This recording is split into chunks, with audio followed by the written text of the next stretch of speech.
Hi families, how are you? I'm going to take this time to explain to you guys how to do play planning at home. So I have my play planning paper right here in front of me and I'm going to do it for you, but I first want to just kind of tell you what you should be expecting to see at home. So what we use play planning for is we do it before we go into centers. We do an hour of centers every day. So it's the kids' plan that they're going to play while they're in centers. So when you're at home and your child is playing, before they go and play, they should have a play plan that represents what they're going to do. And their play plan should really be specific. The picture should be specific and really explain what they're going to do. And then they should go and do that, what they said they're going to do and what they drew and wrote about. They should do that.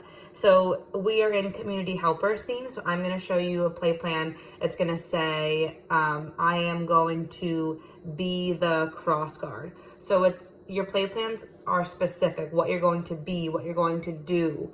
If you're going to be the cross guard, what are you going, how are you going to do that? What are you going to do? So I'm going to cross the street.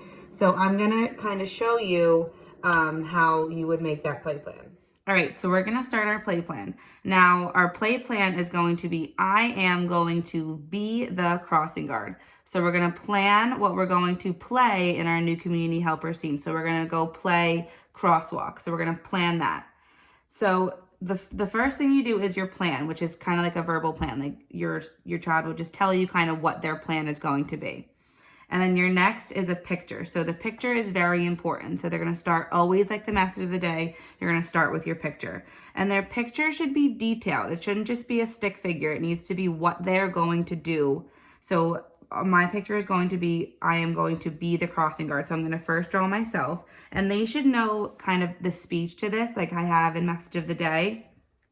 So they should say, around and close, rain, rain, rain, down, curve up. Down, down, slant, slant, slant, slant, pretty hair. And then I'm going to draw like a whistle, I guess, around my neck to show that I'm the cross guard and maybe a little sign that says go. So that's me being the cross guard. So you can clearly see that I am a cross guard. Then I'm going to draw a crossing walk. And then I'm going to draw somebody crossing the crosswalk. Okay, so that is my picture of me being the crossing guard. And now your message is next. So my message is going to be, I am going to be the crossing guard. I am going to be the crossing guard. So once you have your message, then you move on to your lines. So they should be doing this all pretty much independently. They might need a little bit of help here with the lines. Some of them might be able to do this by themselves, but some of them might need some help. So they're going to do their lines with their message. So I am going to be the crossing guard, period. All right. So you're going to have them count their lines, make sure that they have enough lines for the words in their sentence. So I am going to be the crossing guard. Now, if they don't have enough lines, if they can't draw the lines, if they're not really at this stage of the play planning, that's totally fine. Have them stop there and go play. That can be enough for them. But if they can do the lines pretty independently, then they can move on to initial sounds. So they can try and write their sentence. So they would write, I am, and they can just write the initial sound, or they do not have to write the whole word. These are sight words, so they should like recognize the word going from doing it every day during message of the day. I am going to, they can kind of sound out to T-O. I am going to be, be. So they should know that starts with a B, and the is one of our sight words. And then crossing, crossing. So that starts with a C. They can just do their C. Crossing guard, guard. Is it like G game G or K kite K? You can pick two letters and have them choose what sound that is to kind of give them a multiple choice. Does guard sound like G, G game guard, or K kite K? So they'll say G. And then you can have your sound your foundations letters out too for them to look at.